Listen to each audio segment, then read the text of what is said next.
Vamos abrir então Mateus capítulo 11, versículos 25 até o 30, a gente vai ler. Mateus 11, de 25 a 30. Abre comigo aí. O texto diz assim, ó.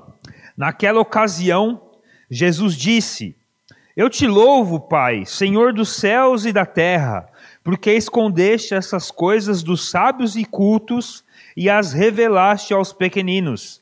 Sim, Pai, pois assim foi do teu agrado. Todas as coisas me foram entregues por meu Pai. Ninguém conhece o Filho a não ser o Pai, e ninguém conhece o Pai a não ser o Filho, e aqueles a quem o Filho o quiser revelar.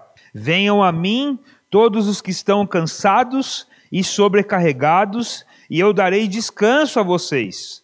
Tomem sobre vocês o meu jugo, e aprendam de mim, pois sou manso e humilde de coração, e vocês encontrarão descanso para as suas almas, pois o meu jugo é suave e o meu fardo é leve.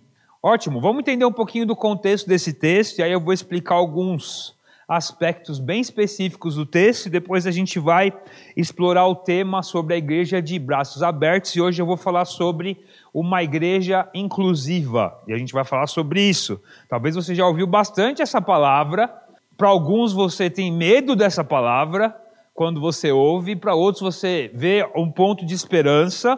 Então vamos tentar entender o quanto isso tem a ver com a vida da igreja.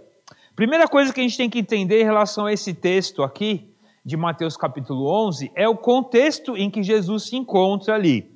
Primeira coisa, vamos falar da sociedade. Jesus está na Galileia aqui.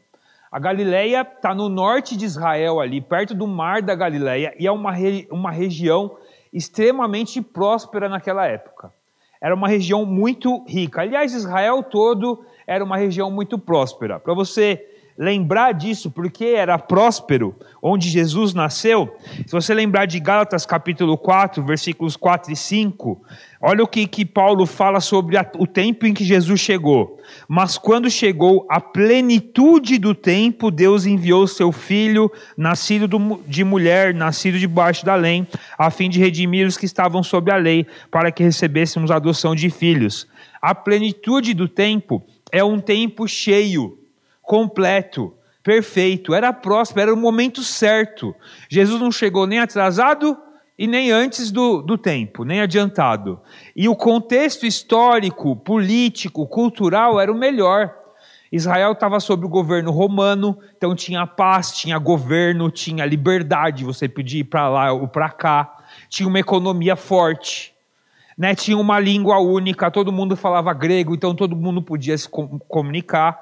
Eles estão num tempo intelectual muito bom também, as pessoas são cultas, tem toda aquela cultura grega, toda aquela filosofia grega, já estava aqui presente há séculos.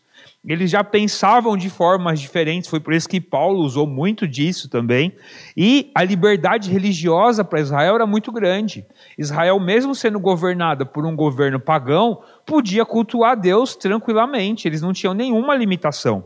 Então eles estavam num momento muito bom. Jesus está no auge da sua popularidade quando ele diz essas palavras aqui. Ele é muito popular. Aliás, aqui, a partir desse momento, na narrativa dos evangelhos sobre a vida de Jesus, ele começa a declinar. Ele vai começar a ser perseguido a partir dessa época aqui.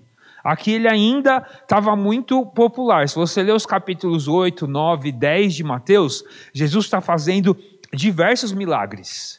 São muitos.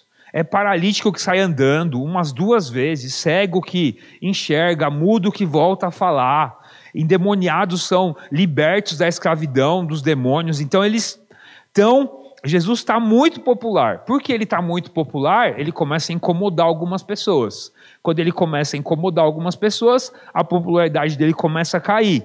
Mas ele está ali. Esse texto aqui, para quem conhece um pouco dos evangelhos, é paralelo ao texto de Lucas 10, onde Jesus envia, depois dele ter escolhido os seus discípulos, ele envia eles para uma missão, que a gente chama a famosa missão dos 70. Então eles vão, cumprem a missão deles, vão em várias cidades, no contexto um pouquinho antes aqui, Jesus fala de 2 cidades, Corazim e Betsaida. Essas 2 cidades são cidades onde os discípulos fizeram essa missão. Algumas eles foram bem recebidos por algumas pessoas, outras não, mas eles estavam ali. Então Jesus, ele, a partir de quando os discípulos voltam, em alguns lugares eles são rejeitados, e em outros eles são bem aceitos, Jesus fala esse texto aqui, ó: Deus, eu te agradeço porque você escondeu dos cultos e sábios, aqueles que são soberbos, que não querem ouvir a mensagem, e o Senhor o revelou a esses pequeninos, falando daqueles que receberam a mensagem na missão dos 70. Mateus não registra isso, mas Lucas registra.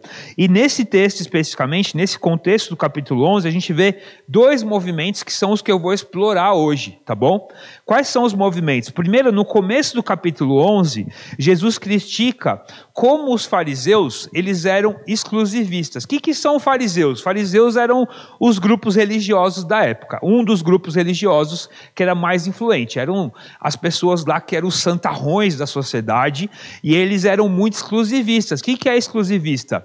Eu sou separado, só gente do meu tipo me relaciona comigo, eu não me relaciono com ninguém, vocês são tudo pecador, vai tudo arder no mármore do inferno, mas eu sou santo, puro, e eu só me relaciono com pessoas assim. Tanto que Jesus critica os fariseus no começo do capítulo 11, porque eles rejeitaram João Batista.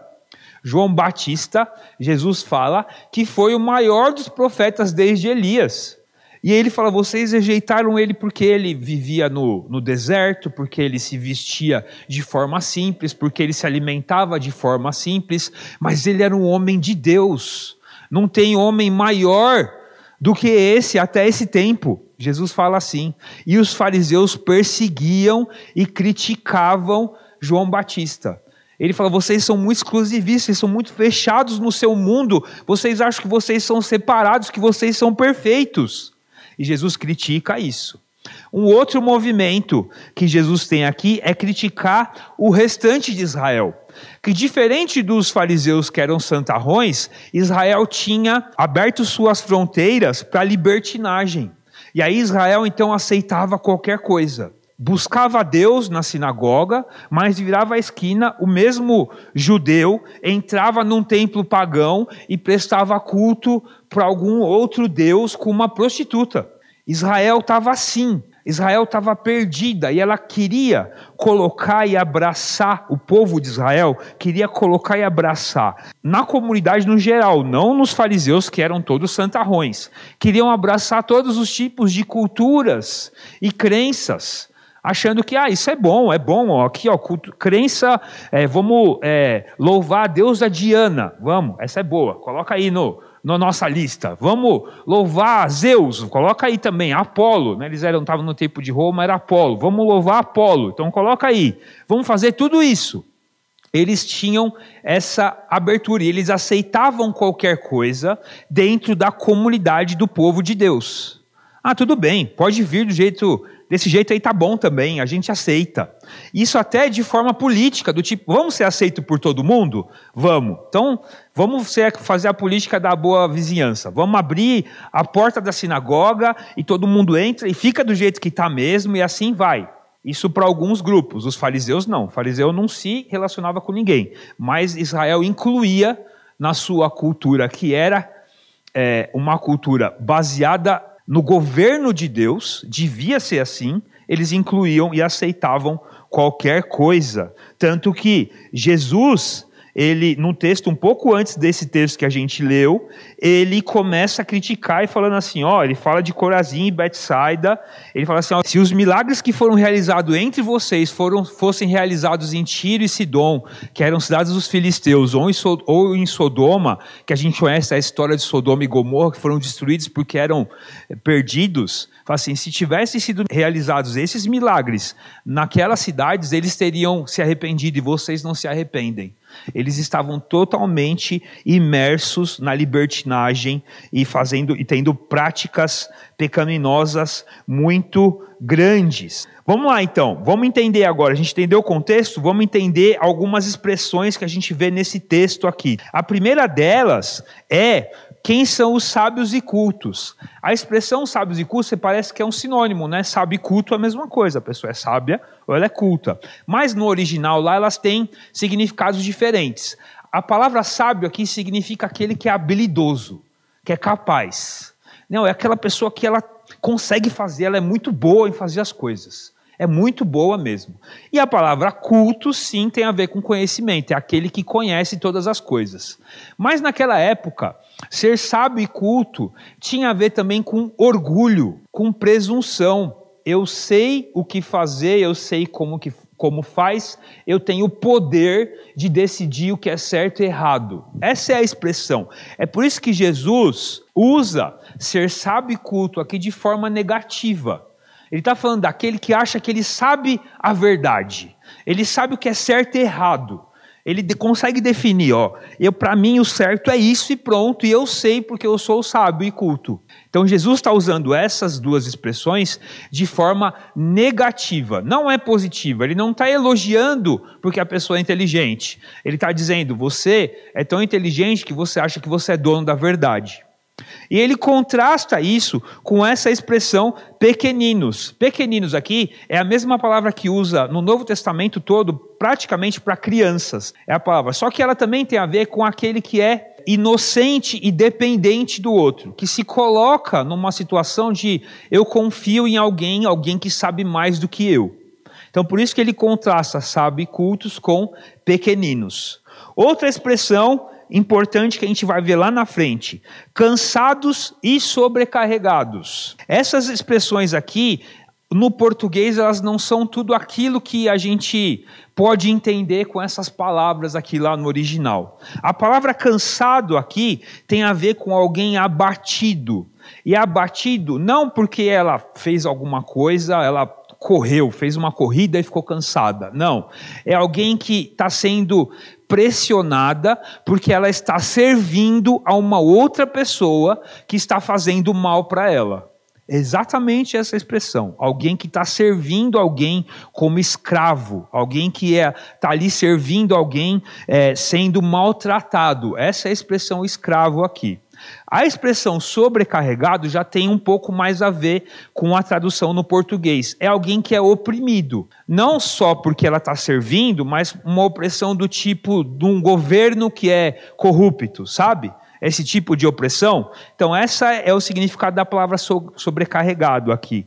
Só que Jesus está usando isso no contexto para aquele que está perdido, para aquele que não tem redenção, não tem salvação. Então o cansado e sobrecarregado aqui não é uma questão social do tipo ele tem um patrão que é ruim, ou ele tem um governo que é ruim, mas Jesus está falando diretamente sobre a opressão e a escravidão que nós temos em relação ao pecado. O pecado nos oprime e nos escraviza, por isso estamos cansados e sobrecarregados. Essa é a expressão. Você tem que entender isso para entender esse texto. Outra verdade que a gente vê aqui é que ninguém é dono de si mesmo. Mas Jesus não fala isso no texto, né? Mas olha o que Jesus fala sobre a relação dele com o Pai. Todas as coisas me foram entregues por meu Pai. Jesus é dono e senhor de tudo. Quer você queira, quer você não queira. E uma verdade que salta nesse texto é que ninguém é dono de nada. E Jesus é dono de tudo. Ninguém pode achar que é dono da verdade, então. Porque a verdade, ela é referenciada naquele que é dono de toda a verdade. Essa é uma verdade que salta aqui. E a gente tem que lidar com isso. Ninguém sabe o que é certo e errado porque existe um dono do que é certo e errado, que é Jesus. Outra questão aqui que a gente deve lembrar, isso deve saltar quando a gente lê esse texto, é que ninguém é capaz de compreender e receber o alívio, a redenção por suas próprias forças. Porque o que está escrito aqui é que é Deus que revela, Deus esconde daqueles que são presunçosos e revela para aqueles que são inocentes e humildes. Você não é capaz por si mesmo de compreender e entender aquilo que Deus propõe como certo e errado. Você precisa que Deus abra seus olhos e te capacite a entender. Percebe? Tudo está nas mãos de Deus. Ele é o soberano aqui. É por isso que Jesus, quando se depara com tudo que Deus está fazendo, ele fala, eu te louvo, Pai. Porque o Senhor é soberano, o Senhor esconde a verdade de quem o Senhor quer, e o Senhor revela para aqueles que o Senhor deseja. O Senhor entrega tudo nas minhas mãos, e através da minha obra o Senhor pode conceder alívio e descanso para aqueles que estão cansados e sobrecarregados. Quando a gente olha para esse texto, a gente vê essas informações, isso está muito claro, a gente deve entender isso. Jesus está louvando a Deus, porque Deus é soberano, Deus, ele esconde a salvação, a redenção dos sábios e cultos, dos soberbos, mas revela para aqueles que são humildes, para aqueles que têm seu coração disposto, e isso Deus faz porque isso é do agrado dele, ele é soberano. Jesus é a referência máxima do que é certo e errado, porque ele é dono de todas as coisas, e ninguém conhece o Pai, conhece a Deus, se Jesus não revelar para aquela pessoa quem Deus é. E aí então Jesus começa a falar, vocês que são oprimidos pelo pecado, vocês que são escravos do pecado, venham até mim, porque eu vou dar alívio para vocês. Tomem sobre mim, sobre vocês o meu jugo, e aprendam de mim, porque eu sou manso e humilde de coração e vocês vão encontrar descanso. Bom, esse aqui é como a gente entende o contexto daquela época e que Jesus está falando aqui. Como que está o nosso mundo hoje? Eu vou fazer paralelos com o que estava acontecendo lá naquela época. Primeira coisa, como naquela época a gente vive num mundo caído. Romanos 3:23 diz que todos pecaram e estão destituídos da glória de Deus. E lá em 1 João 5,19, a segunda parte fala, o mundo todo está sob o poder do maligno. Muitos conhecem aquela expressão, o mundo jaz no maligno, né? Ele está debaixo do poder do maligno. O sistema do nosso mundo de pensamento, toda a nossa sociedade, ela é regida pelo pecado. O modo de pensar do mundo, ele é baseado num modo de pensar pecaminoso. Esse é o sistema do mundo. Toda vez que a Bíblia usa a expressão mundo, ela pode estar falando ou da terra, ou da criação, ou do sistema do mundo, tá? Nesse texto, fala que o sistema do mundo, ele está debaixo do poder do maligno. Isso implica uma coisa, mesmo dentro da igreja, na sua composição no tempo e no espaço, quer dizer, a igreja local, porque a igreja é um corpo espiritual de Cristo. A gente faz parte de uma igreja que não é só a Igreja Batista Refúgio aqui em Itapecerica da Serra, mas é a igreja de Jesus Cristo. E a gente cultua junto com irmãos na África, na Ásia, na Europa, nos Estados Unidos, na Oceania, em todos os lugares do mundo está a igreja de Jesus que nós fazemos parte. Mas existe uma igreja local. Dentro de uma igreja local, uma igreja física que tem limites, que a gente consegue reconhecer ela é composta por pessoas que são de Jesus e pessoas que não são de Jesus. Ela é composta por pessoas que nasceram de novo e pessoas que não nasceram de novo. Eles estão presentes, eles estão aqui. Os salvos e os não salvos estão na igreja de Jesus. Por isso, então, ela está sujeita a ceder ao modelo e ao sistema do mundo por algum motivo. Às vezes, a liderança de uma igreja ela pode ser sob pessoas que não estão regeneradas, não são regeneradas. E por isso a igreja pode adotar o sistema do mundo para que reja a forma como ela pensa. E a gente tem dois extremos hoje. Aqueles que são os exclusivos e aqueles que são os inclusivos. Quem são os exclusivos? Os exclusivos são como os fariseus que a gente vê no texto de Mateus 11.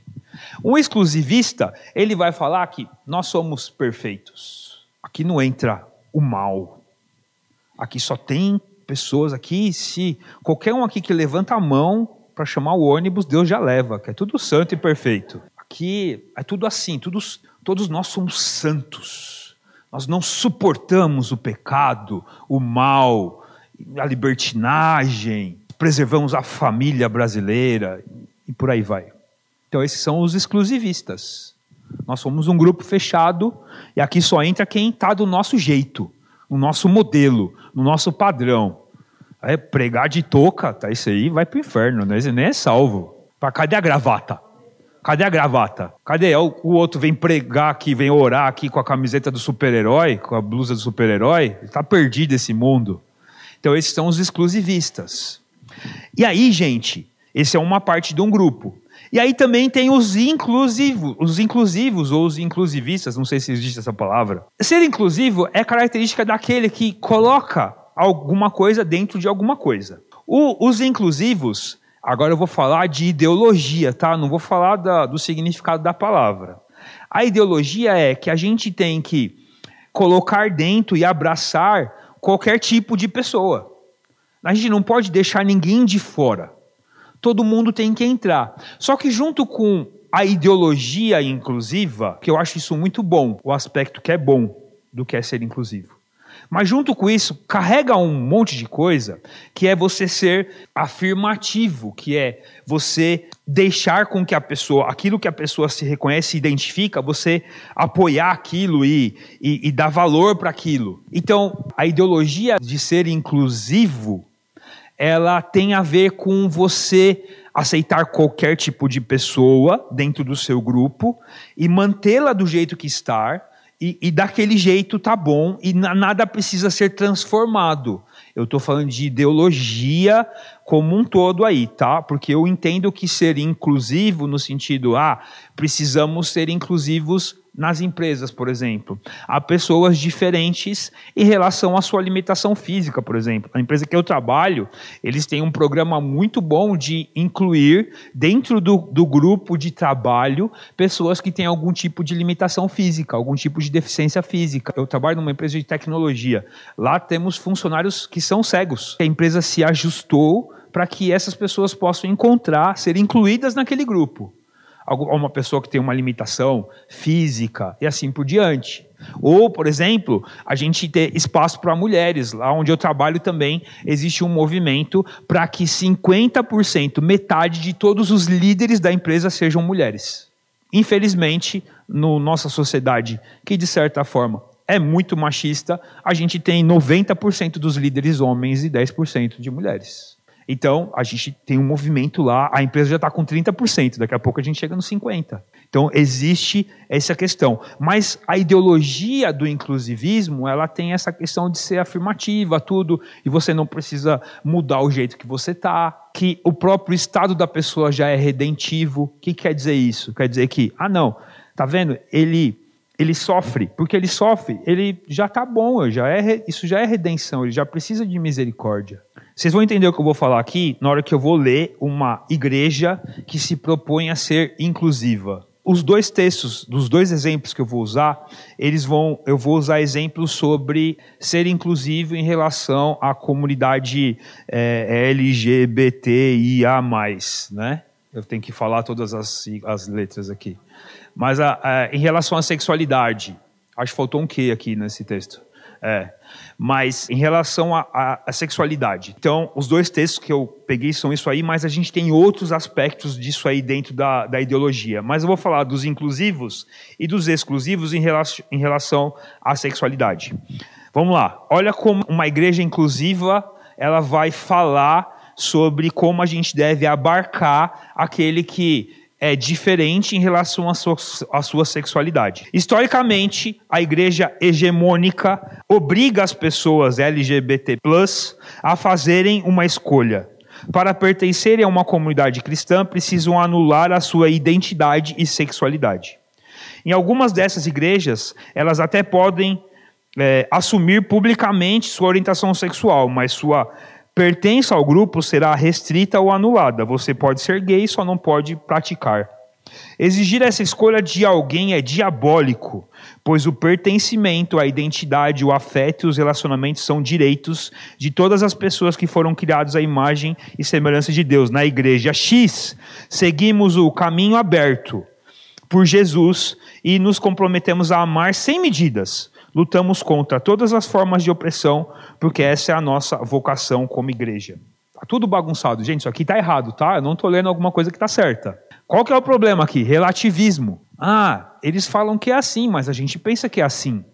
Não tem uma verdade como referência que é Jesus. Esse afirmativismo de falar assim, vamos representar essa pessoa que ela está sofrendo e vamos permitir que ela continue do jeito que ela está. a presunção de ser o detentor da própria verdade. E dizer que a condição dele, que é, porque ele tem uma intolerância em relação à sexualidade, isso já é redentivo, ele tem que ser aceito aqui e amado, porque ele foi criado à imagem de Jesus, isso está certo. Calma, está tudo errado. Ele tem que abrir mão da verdade para poder falar esse discurso aqui. Isso aqui é uma igreja influente, um pastor super influente que escreveu isso aqui e publicou isso. Está errado. Existe uma verdade que é Jesus. Só que tem o outro extremo que é pecaminoso também. E olha como que um pastor que é um exclusivista falou sobre uma pergunta que fizeram para ele. Perguntaram ao pastor: 2 rapazes são membros da igreja e estão namorando. Você os expulsa? Tem um monte de coisa aqui em relação a isso. Se eles são membros de uma igreja, há sim uma forma de tratar isso, se há rebeldia. Mas a resposta dele não tem a ver com membresia, tem a ver com exclusivismo. E olha como é que ele vai responder. A igreja tem um princípio bíblico, concordo. E a prática homossexual é considerada pecado, concordo. Eles podem ir para um clube gay, mas não na igreja. Errou. Ele continua. A igreja é lugar de quem quer viver princípios bíblicos. Não é sobre expulsar, é sobre entender o lugar de cada um. Jesus veio para os doentes. Jesus veio para aqueles que precisam. Se ele estivesse falando de membresia, eu até entendo. Igreja, como um clube que você quer fazer parte, presta atenção na comparação, tá? Ou se você quiser entrar num fórum, né? Maria sabe. Você não pode entrar de bermuda, né, Maria? Por quê? Porque tem regras. Para fazer parte de uma igreja que é regida pela palavra de Deus, fazer parte como membro, você precisa seguir, se adequar às regras, ok?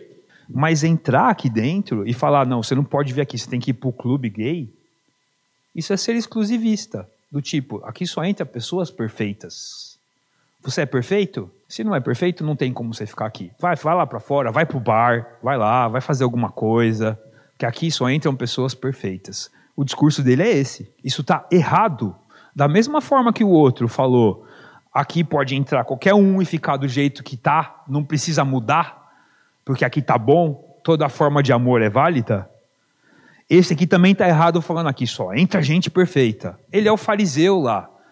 João Batista não está no padrão, não serve para ser judeu. É a mesma coisa que ele está falando aqui. Eu não estou falando que aquele que tem essa questão com a sua sexualidade tem que entrar aqui e a gente vai aceitar do jeito que está. O evangelho propõe uma transformação e é para onde a gente vai agora. Só que o evangelho não propõe que você seja transformado antes de entrar. Jesus chama os cansados. O cara não tem que estar descansado primeiro para depois Jesus chamar. Jesus chama os oprimidos. Ele não está chamando alguém que está bem. Aliás, Jesus mesmo disse assim: eu vim para os que estão doentes. Igreja tem mais a ver com o hospital do que com o clube. Nós estamos aqui porque nós reconhecemos que estamos cansados e sobrecarregados. Se a gente estivesse bem, se a gente fosse sábio e culto, a gente não estava aqui. Os 2 exemplos estão errados. O segundo, ele entende que a gente tem que impor um padrão. Tem uma presunção aqui, todos estão perfeitos. Se afasta dos perdidos. Como é que a gente vai testemunhar se a gente está longe dos perdidos? O lugar de pecadores é realmente fora da igreja? O que estão diferentes do padrão da igreja devem ser afastados da igreja? Está tudo errado isso. Eu particularmente me sinto muito pressionado por isso. Porque a gente fica no meio desses 2 pontos, né? Fica no meio desses 2 pontos. De um lado, fala, tem que entrar todo mundo, e no outro tem que colocar todo mundo para fora. E a gente fica pressionado por isso, né? Não sei se você se sente pressionado, mas eu me sinto pressionado. E se você não se sente pressionado, infelizmente é porque você já abraçou um dos lados. Reflete isso. Se você não está pressionado, você não se sente pressionado por isso, é porque você já abraçou um dos lados. Ou é todo mundo para fora ou é todo mundo para dentro. Pensa com isso, ó.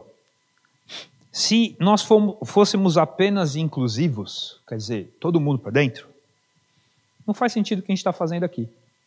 No final de tudo, ia dar certo.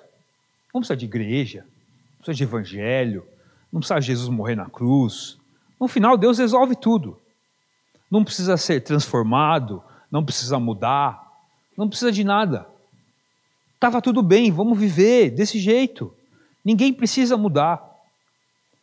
Se nós só tivéssemos a posição de que tá bom do jeito que tá, entra e vem. A gente podia estar usando o nosso domingo de manhã para assistir corrida, para dormir um pouco mais. Não precisa de nada disso. Eu não precisava estar aqui pregando. A gente não precisava ler a Bíblia. Por quê? Porque o padrão de certo e errado não faz mais sentido. No final, todo mundo ia ser aceito. No final ia dar certo para todo mundo, não importa a sua opção, sua sexualidade, não importa o seu pecado, se você é bom ou ruim, se você é assassino ou não importa nada disso. Porque no final todo mundo ia ser aceito. Agora, se nós fôssemos apenas exclusivistas, do tipo só os perfeitos entram, a gente também não ia existir. Porque lá em Gênesis capítulo 3, quando Deus apresenta o Evangelho, a partir dali, ninguém ia conseguir entrar nesse negócio. Porque todo mundo é pecador. Não ia existir igreja se nós fôssemos só exclusivistas. Porque não ia ter gente perfeita para fazer parte da igreja. Percebe como os dois extremos, eles impossibilitam a existência da igreja? Eu estou falando de igreja aqui, tá, gente? Estou falando de igreja para dentro. Porque lá fora eu não tenho como impor a vida de ninguém. Eu não imponho o reino de Deus. Ninguém aqui faz isso. Se fizer isso, está errado, tá? Ninguém impõe nada. Dali para fora, meu irmão, a vida é sua. Só que dali para dentro, a gente tem que refletir se a gente vai abrir mão de toda a verdade nos dois extremos, sendo totalmente inclusivistas ou totalmente exclusivistas. Inclusivistas, todo mundo para dentro. Exclusivistas, todo mundo para fora. Só que a gente não deve fazer nenhuma das duas coisas. Porque o evangelho, ele é inclusivista e exclusivista ao mesmo tempo. E agora deu nó, né? Vamos ver como é que a gente vê isso aí. Primeira coisa, o evangelho é inclusivo. A única condição para que você possa fazer parte do plano de redenção de Deus é você ser um pequenino, um inocente, alguém que reconhece as suas falhas, que você não é culto e sábio, que você não é capaz e conhecedor de toda a verdade. A única condição para você fazer parte do plano de redenção de Deus. Deus espera que os pequeninos façam parte do seu reino. É isso que Deus quer. Dos soberbos e cultos, aqueles que são donos da verdade, Deus diz assim, de vocês eu escondo isso. Qual que é a questão de ser inclusivo? Não tem um modelo, um padrão de gente que pode ou não fazer parte do plano de redenção de Deus. O evangelho é inclusivo. Não tem, tem que ser branco, ter uma faixa salarial de tanto até tanto, tem que ter nascido em tal país, tem que ter tal origem. O evangelho não determina isso. Não existe esse aspecto no evangelho dizendo é esse tipo de gente que Deus aceita. Tem que ser rico, tem que ser pobre. Não tem isso. O evangelho é inclusivo. Ele alcança qualquer tipo de pessoa. O evangelho alcança qualquer tipo de pessoa. Qualquer tipo de pecador, inclusive. Pensa aí num pecador, aquele que... Esse é pecador mesmo. Normalmente é aquele que é mais diferente de você, né? Porque se a pessoa é muito parecida com você, você não vai falar que ela é a pecadora. Então você vai pensar numa que é muito diferente de você. Pensa nesse pecador aí. Esse aí é uma pessoa que o evangelho alcança. É esse aí. É esse aí. É uma pessoa que o evangelho alcança. E qual que é a condição? A condição que a gente vê na Bíblia é fé. O pequenino aqui, a expressão pequenino que Jesus usa, que Mateus registra, é aquele que é inocente e dependente. E essa é a definição de fé. Fé é aquele que confia que o poder não está nele, está em Deus. Eu não sou capaz, Deus é capaz. Isso é fé. A condição para você ser aceito no plano de redenção de Deus, a partir da sua perspectiva, é a fé em Deus. Não é se você é pobre ou rico, preto ou branco, se você tem a saúde perfeita ou não. Não tem nada a ver com isso. O evangelho é inclusivo. Deus não espera que você esteja pronto para ser aceito no plano de redenção. Deus te aceita, te escolhe, te chama para que você seja transformado pelo evangelho. Aí sim, esses dois rapazes que têm problema com a sua sexualidade, eles são aceitos dentro da igreja, não para continuar do jeito que estão, mas porque Deus os ama e quer transformar a vida deles. E eles não podem ficar naquela condição, porque aquilo não tem nada a ver com a vida que Deus propõe para eles. Essa é a questão. E o primeiro passo é reconhecer que você é um cansado e sobrecarregado, e que é Deus quem faz. A prerrogativa da redenção está na mão de Deus, não é baseada na nossa capacidade, se você sabe, oculto, mas é naquilo que Deus faz. Mas o evangelho também é exclusivo. Alívio, aqui eu já expliquei, é libertação da opressão do pecado. Isso é alívio aqui. O evangelho é redentivo. O evangelho não é correção de um mal social. Então, presta atenção numa coisa. Quando eu falei que o evangelho é inclusivo, quer dizer, não tem nenhum tipo de pessoa que não possa ser alcançada pelo evangelho, isso não quer dizer que a pessoa ela deve continuar do jeito que está, porque a situação dela, a condição dela não é redentiva. Não é porque ele é pobre que ele já está salvo. Não é porque ele tem um problema com a sua sexualidade que ele já devia ser salvo porque ele sofre de intolerância. Não. O evangelho não é uma correção social. O evangelho é redenção. É redenção. O evangelho é nascer de novo. O evangelho propõe, nos anuncia que Jesus morreu numa cruz, ressuscitou, para que a gente possa nascer de novo e ter salvação. Isso é o evangelho.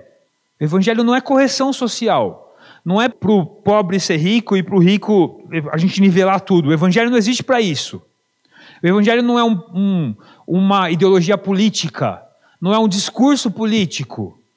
O evangelho é sobre a obra de Jesus Cristo na cruz para nos salvar dos nossos pecados. Então há uma relação de ser exclusivo, de separar, de fazer de novo. Deus chama através do evangelho qualquer tipo de pessoa, mas a partir do momento em que ela é chamada pelo evangelho para fazer parte desse corpo de Cristo, a proposta de Deus é transformar aquela pessoa à imagem de Jesus, e Jesus é a referência da humanidade correta, de alguém que adora a Deus, se submete a Deus. É Jesus que nesse texto fala: Pai, a sua vontade é perfeita, eu te louvo, eu vou revelar porque o Senhor propõe que eu revele. Todas as coisas são de Cristo.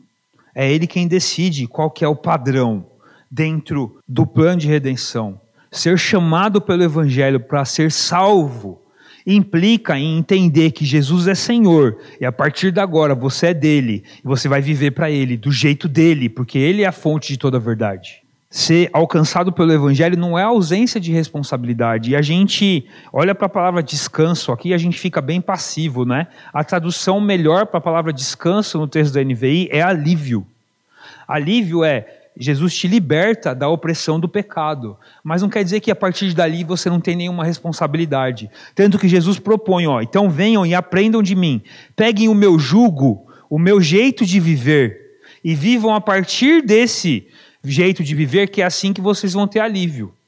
Levem o meu fardo, que ele é leve. Mas olha a questão, ainda tem um estilo de vida que obedece a Deus, que é o jugo de Cristo, e ainda tem uma cruz para você carregar, que é o fardo de Cristo. Você não está ausente de responsabilidade. Por isso que o evangelho, ele também é exclusivo, porque é para um grupo de pessoas que se dispõem a se submeter a um padrão, mas porque foram incluídos no evangelho, não porque eles já chegaram prontos. Essa é a relação. O evangelho é inclusivo e exclusivo. Inclusivo porque alcança qualquer tipo de pessoa, mas exclusivo porque Deus tem um propósito quando alcança, que é te fazer a imagem de Jesus Cristo. Esse é o evangelho, é o que a gente vê aqui. Há um padrão, Jesus propõe, tem um jugo, tem um jeito de você andar, tem um padrão, e tem um fardo para você carregar. E é um jeito de viver que eu proponho que você viva. Mas isso é leve e suave. É muito melhor do que viver cansado e sobrecarregado, oprimido pelo pecado. Porque é a vida que eu, como aquele que sou o dono de todas as coisas, proponho para vocês. Por isso que Jesus diz: venham a mim todos os que estão oprimidos pelo pecado, que eu vou dar alívio para vocês. Aprendam de mim como é que é a vida que eu proponho para vocês, que vocês vão ter alívio para suas almas. Essa é a proposta de Cristo aqui. Não tem condição especial, não tem um jeito em que você deve chegar primeiro, mas há um jeito em que Deus quer te transformar. O que você aprende com Jesus nesse texto aqui? Primeira coisa é a adoração, é reconhecer que Deus é Deus e você não é. Quando você faz isso, você é um pequenino. Você não é sábio e culto à sua própria forma. Outra coisa que a gente aprende com Jesus aqui é submissão. Ele reconhece que a vontade de Deus é perfeita. Fala, Deus, a sua vontade é perfeita. Eu te louvo porque o Senhor esconde de alguns e revela para outros. Eu te louvo porque o Senhor colocou debaixo de mim todas as coisas. Submissão. Depois ele fala sobre que ele é manso e humilde. A expressão manso lá, que a gente aprende com Jesus, ele fala, aprendam de mim porque eu sou manso. Manso lá é a expressão que fala daquele que não briga com Deus, que vai submeter ao senhorio de Deus. Humilde ali é aquele que não é presunçoso, que não acha que é detentor de toda a verdade. A gente aprende com Jesus ali a ser submisso a Deus. Entender, Deus, o Senhor é Deus e eu não sou, eu não vou disputar com o Senhor, a verdade está no Senhor, não está em mim. Obrigado por me aceitar do jeito que eu estou, mas me transforma à imagem de Cristo, porque desse jeito não está certo. Eu entendo pela sua palavra que o seu jeito é correto e o meu jeito é errado. A gente aprende com Jesus ali obediência. Jesus carrega o fardo dele, ele usa o jugo dele, ele obedece, ele segue um padrão. E ele fala assim, ó, aprende de mim como é que é viver nesse padrão, porque desse jeito é muito mais fácil você viver. Jugo suave, a expressão suave ali é fácil, meu jugo é fácil. Leve ali é uma expressão que usa para o barco que desliza sobre a água ali. Você não vai ter atrito, vai ser fácil levar a vida. O jugo, o jeito que Jesus propõe de viver é um jugo suave, fácil e um fardo leve. Muito melhor do que a forma como a gente decide viver quando a gente pensa que é dono da verdade. Jesus ensina a perseverança ali. Ele promete descanso. Ele ainda não fez isso, mas porque ele vai morrer na cruz, ressuscitar e nos trazer redenção. Ele fala, continua, vem comigo, anda comigo. E a gente aprende com Jesus humildade, submeter a Deus e à vontade dele, mesmo sendo o próprio Deus. Como a nossa igreja pode ser inclusiva? Nosso papel é proclamar o evangelho. Só isso. Deus é quem escolhe, salva e regenera. Essa prerrogativa é de Deus, não é sua. Aquele ali eu vou falar de Jesus porque ele é uma pessoa boa. Aquele ali merece. Aquele ali não. Aquele ali é drogado. Esse aí não tem salvação mais. Não, a igreja não faz isso. A igreja não escolhe. Quem escolhe é Deus. Eu acho que você vai se surpreender quando você chegar no céu e vai ver um monte de gente lá que você fala, esse aí não... Eu não acreditava que Deus ia salvar esse aí. Você vai se surpreender. Você vai se surpreender. Porque Deus é soberano. Não tem coração que resista quando Deus chama. E você não devia escolher. Quem escolhe é Deus. Você não escolhe. Você não sabe quem Deus escolheu. Aquele seu colega do trabalho, esse é perdido. Esse não presta. Esse trai a mulher com 10. Esse aí não. É para esse aí que você tem que pregar o evangelho. É para todo mundo. Igreja não escolhe. A gente não classifica ninguém que está em condição de participar do reino ou não. A gente não é porteiro do céu para falar, esse entra, esse não entra, esse entra, esse não entra. Ninguém aqui é porteiro do céu. E graças a Deus, porque se você fosse porteiro do céu, só ia ter gente igual a você lá, um bando de pecador arrogante. Porque é assim que nós somos. A gente deve buscar, proclamar e viver o evangelho. Viver o evangelho também implica em nos aproximar e cuidar de todas as pessoas que sofrem, que precisam de cuidado, que precisam de apoio. A igreja é inclusiva, no sentido de que o evangelho a gente proclama para todos os tipos de pessoas. Mas a igreja também é exclusiva. A gente busca ser usados pelo evangelho, pela palavra de Deus, para que tenhamos vidas transformadas, restauradas. Para que as pessoas tenham suas vidas transformadas, para que saiam dos vícios, dos pecados, para que tenham uma realidade transformada. É isso que a gente quer fazer com o Projeto Zal aqui na igreja. A gente quer ser usado por Deus, primeiro, acima de tudo, para proclamar o evangelho, mas também com as capacidades que Deus nos deu para que famílias sejam transformadas por esse evangelho vivido e pregado. É isso que a gente quer fazer aqui. Nossa missão é muito clara. Vão pelo mundo todo e preguem o evangelho a todas as pessoas. Quem crer, isso é prerrogativa de Deus, e for batizado, quer dizer, ser integrado numa igreja, isso é uma consequência, será salvo. Quem crer será salvo, mas quem não crer será condenado. Esse é o evangelho. Não é nada além disso, é proclamar a todas as pessoas. Ser inclusivo, porque todas as pessoas podem ser alcançadas pelo evangelho. Mas exclusivo, porque Deus estabeleceu um padrão, é aquele que crê. E aquele que crê faz parte do corpo de Cristo. Esse é o padrão. Existe um modelo. Por isso nós precisamos ser uma igreja de braços abertos. Porque Deus, através do Evangelho, pode alcançar qualquer tipo de pessoa. E depois, quando Deus a trouxer para cá, aí a gente vai ser usado por Ele, pela Sua palavra, para que todos sejamos transformados à imagem de Cristo. Mas ninguém tem que chegar aqui primeiro já à imagem de Jesus. Porque isso acontece dentro do corpo, sendo edificado dentro do corpo. Amém? Vamos orar?